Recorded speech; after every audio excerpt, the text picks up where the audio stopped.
Alhamdulillah wassalatu wassalamu ala Rasulillah wa ala alihi wa sahbihi wa mawalah. Asyhadu an la ilaha illallah wa asyhadu anna Muhammadar Rasulullah. Allahumma salli wa sallim wa barik ala abdika wa rasulika Muhammadin wa ala alihi wa sahbihi wa tabi'ina ila yaumiddin. Amma ba'd. قال الله تعالى أعوذ بالله من الشيطان الرجيم لا تدعوا اليوم ثبورا واحدا وادعوا ثبورا كثيرا قل أذلك خير أم جنة الخلد التي وعد المتقون كانت لهم جزاء ومصيرا.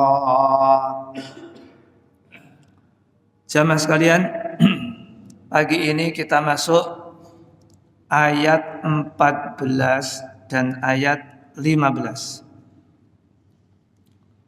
Kita baca dulu terjemahannya. Akan dikatakan kepada mereka, janganlah kamu mengharapkan pada hari ini satu kebinasaan, melainkan harapkanlah kebinasaan yang berulang-ulang. Katakanlah Muhammad, apakah azab seperti itu yang baik, atau surga yang kekal yang dijanjikan kepada orang-orang yang bertakwa sebagai balasan dan tempat kembali bagi mereka.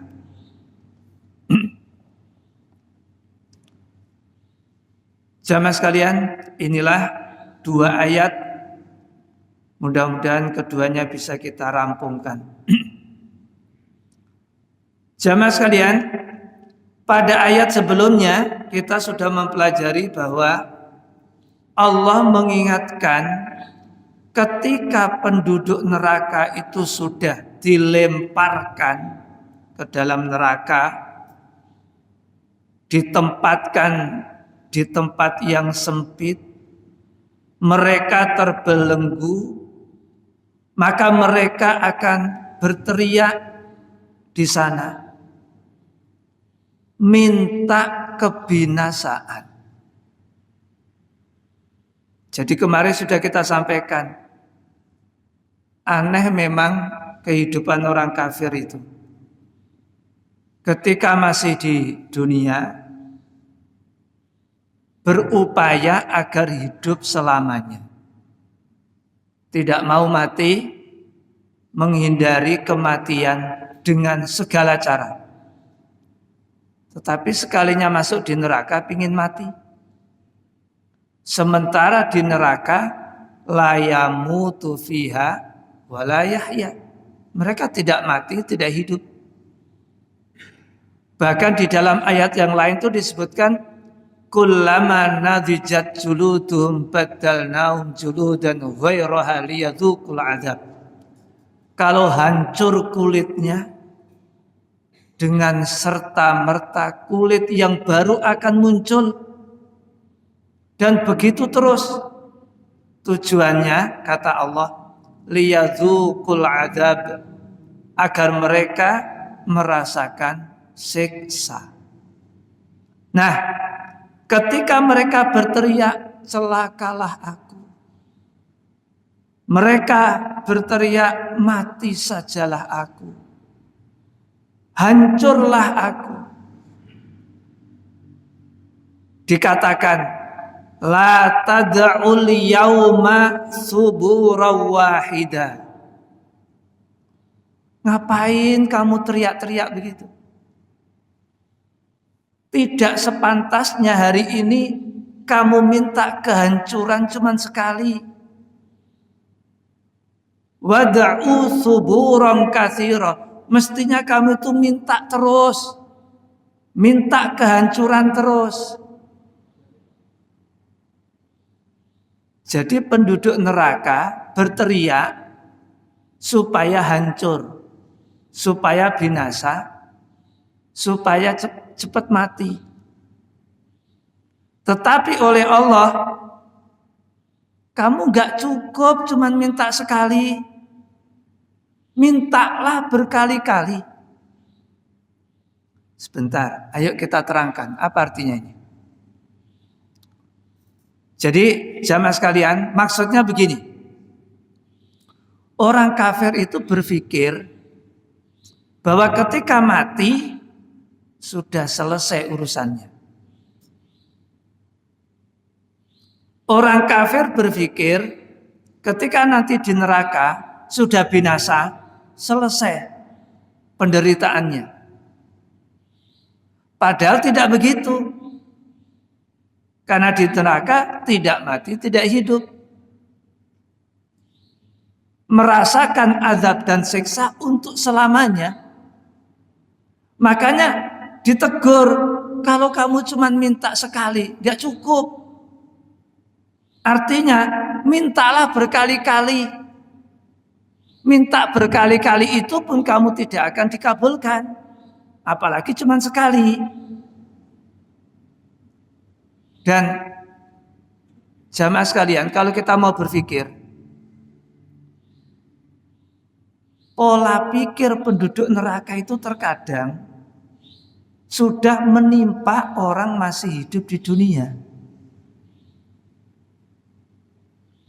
Karena sudah tidak tahan menghadapi penderitaan, sudah tidak kuat lagi menahan beratnya beban, masalah datang bertubi-tubi, tak sengaja minta mati. Wes mati ya aku ini. Gagal dalam urusan rumah tangga, gagal membina keluarga, hancur pekerjaan, menjadi pengangguran, sakit, datang silih berganti, muncul pikiran, udahlah mati saja. Terkadang pola pikir penduduk neraka sudah menular ke dalam kehidupan manusia saat ini. Memangnya kalau sudah mati, urusan selesai? Kan enggak demikian. Justru ketika sudah mati, di situ awal masalah sesungguhnya. Enggak bisa kembali ke dunia, pertanggungjawaban sudah menanti, hukuman, siksaan, azab sudah mulai dirasakan. Jadi pola pikir ini naudzubillah, sadar atau tidak, sudah sering menimpa kehidupan manusia saat ini masih di dunia. Berpikir bahwa kematian itu menjadi solusi untuk keluar dari segala bentuk penderitaan dunia. Ini kan salah.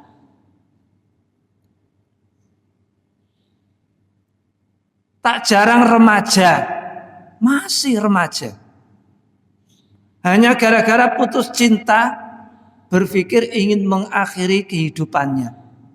Lu gak ngerti nih serabe ku jek enak rasane iki ora ngerti aja. Wong sate yo jek enak. Kok duwe pikiran mati iki lho piye? Nah itu. Jadi ketika penduduk neraka berteriak minta kehancuran, ditegur, gak cukup kamu minta sekali itu. Mintalah berkali-kali. Artinya apa? Untuk menghina-dinakan mereka. Ini bentuk penghinaan kalau di dalam tafsir itu disebutkan. Penghinaan untuk menambah beban berat penderitaan mereka di neraka. Dan nanti juga ada penjelasan kenapa kok kemudian dihina dengan ucapan jangan minta sekali, mintalah berkali-kali. Kenapa begitu? Karena hakikatnya siksa itu berjenis-jenis.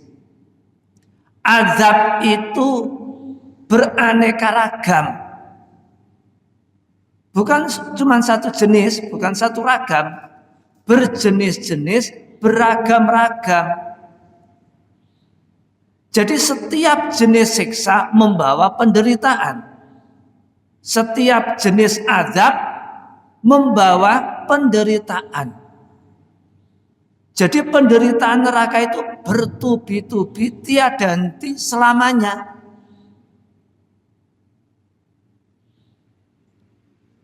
Lalu Allah berfirman, "Qul," katakan wahai Muhammad, "Adzalika," apakah siksaan yang seperti itu? Apakah azab yang seperti itu? Khairun, lebih baik, am jannatul khuldi, ataukah surga yang kekal?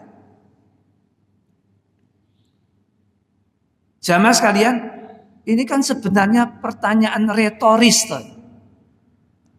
Pertanyaan retoris itu pertanyaan yang tidak perlu dijawab. Mana yang lebih baik? Siksa atau surga? Azab atau kenikmatan? Itu kan nggak perlu dijawab sebenarnya. Pertanyaan retoris nggak perlu dijawab. Sama dengan beginilah. Siapa yang ingin hidup menderita? Itu kan nggak perlu dijawab. Siapa yang ingin hidupnya bahagia? Itu kan nggak perlu dijawab. Itu pertanyaan retoris. Sama, adzalika khairun am jannatul khuldi?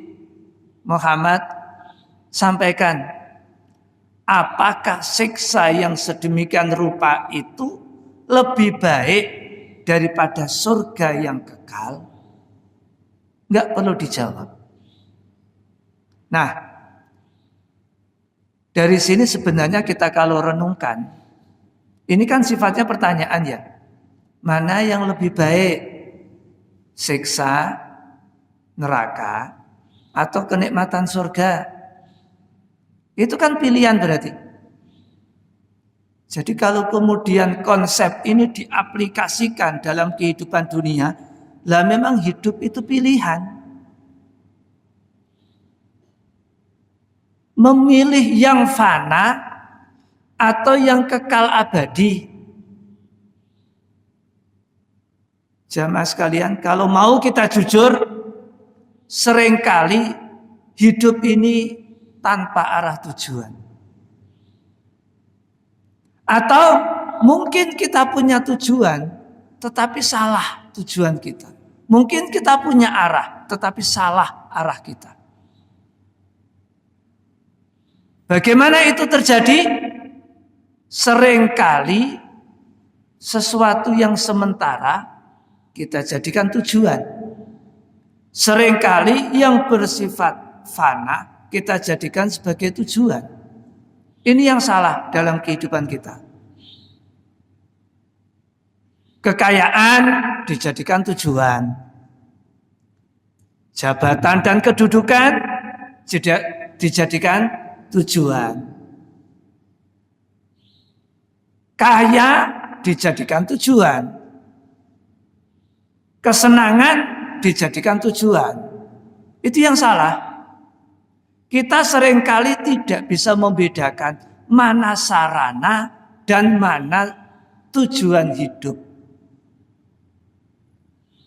Kekayaan, jabatan, kedudukan, kenikmatan itu sarana agar kita sampai kepada tujuan, yaitu kehidupan yang sejati, abadi di akhirat. Jadi jamaah, orientasi akhirat itulah, sadar atau tidak, yang sekarang hilang dalam kehidupan kita. Semuanya diukur dengan sesuatu yang sifatnya instan. Pokoknya sekarang. Itu penyakit kita. Sekarang saya ingin harta. Sekarang saya ingin kedudukan. Sekarang saya ingin jabatan. Yang penting sekarang saya ingin senang. Yang penting sekarang saya ingin terkenal. Penyakit sekarang pokoknya. Itu yang menimpa kehidupan kita. Apalagi sekarang itu hidup kita scroll. Sedikit-sedikit scroll. Ini gak seneng, scroll. Ini gak seneng, scroll. Scroll terus. Sadar atau tidak, budaya scroll itu membuat kita tidak sabar menghadapi masalah. Segalanya serba instan. Otak kita gara-gara scrolling itu menjadi tidak punya kemampuan untuk menghadapi masalah. Nah, itu menimpa anak-anak kita. Jemari kita itu loh. Itu sadar gak? Itu juga mempengaruhi pikiran dan hati kita. Ini gak ini gak suka, ini gak suka, gak suka, gak suka, gak suka. 1 jam jari kita seperti itu. Itu ternyata dalam teori psikologi itu membentuk algoritma saraf baru di dalam diri kita. Bahwa kita tidak sabar menghadapi masalah. Tidak siap menghadapi problem. Asal nggak suka, buang. Sadar atau tidak, seperti itu yang membentuk kepribadian kita. Melalui pertanyaan ini, Qul adzalika khairun am jannatul khuldi. Katakan Muhammad, mana yang baik, siksa neraka atau surga? Kita diajarkan untuk sadar bahwa hidup itu pilihan antara fana dan abadi, antara sarana dan tujuan. Itu yang seringkali salah dalam kita menentukan pilihan. Nah itu.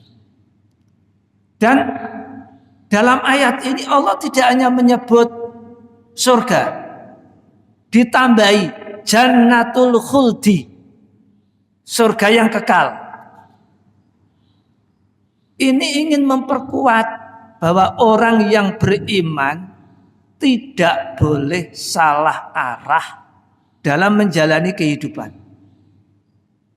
Karena ada yang abadi, ada yang fantasi. Melalui kata-kata kekal, jannatul khuldi. Jadi ini perlu kita pertegas. Kata-kata jannatul khuldi, surga yang kekal, itu ingin memberikan pesan yang kuat kepada orang yang beriman bahwa kehidupan akhirat itu bukan angan-angan. Itu bukan imajinasi. Itu bukan fantasi. Itu janji Allah kepada kita, dan Allah tidak akan pernah mengingkari janjinya.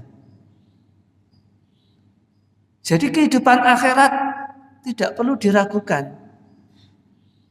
Jangan pernah ragu terhadap setiap apa yang dijanjikan oleh Allah Subhanahu wa ta'ala. Adzalika khairun am jannatul khuldil lati wu'idal muttaqun. Surga yang abadi itu untuk siapa? Untuk mereka yang bertakwa. Orang yang bertakwa tidak pernah ragu terhadap janji Allah. Nah inilah jamaah permasalahannya. Kita mudah percaya janji manis manusia. Tetapi kita ragu kepada janji Allah Subhanahu wa ta'ala. Kan gila itu. Janji manis manusia kita telan mentah-mentah. Tapi janji Allah kita abaikan begitu saja.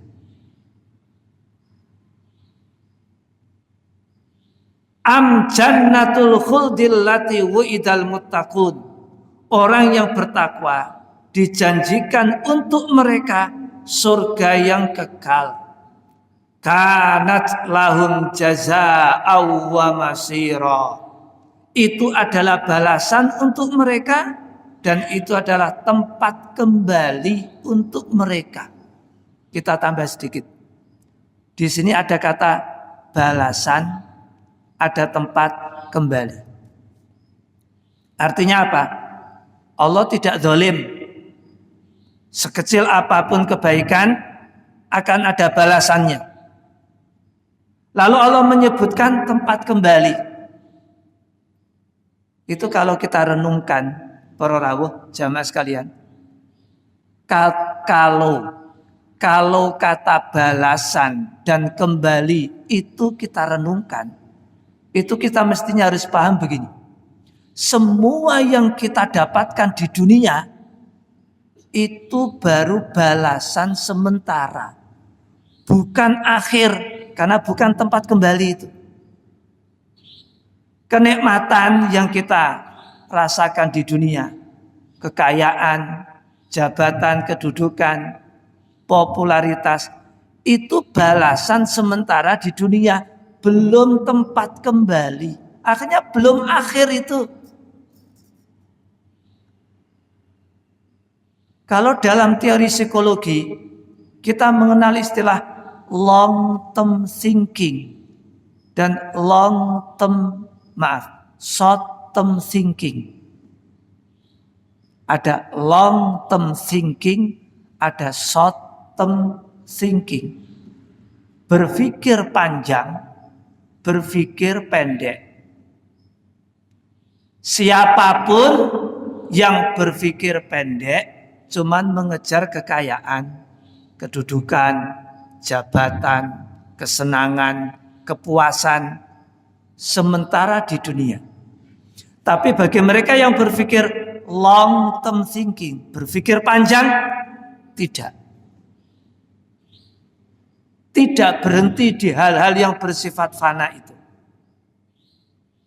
Mereka yang memiliki long term thinking berarti berpikir tentang akhirat, keabadian, surgawi, dan siap untuk mengorbankan hal-hal yang bersifat sementara, duniawi, fata morgana.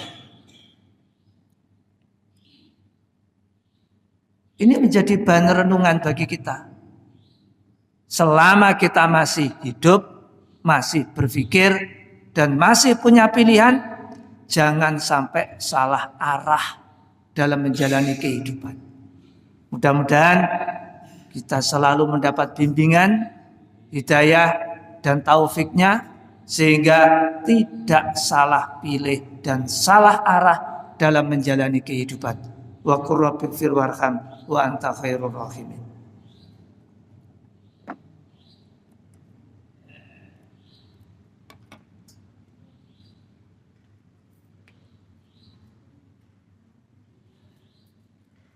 Mari.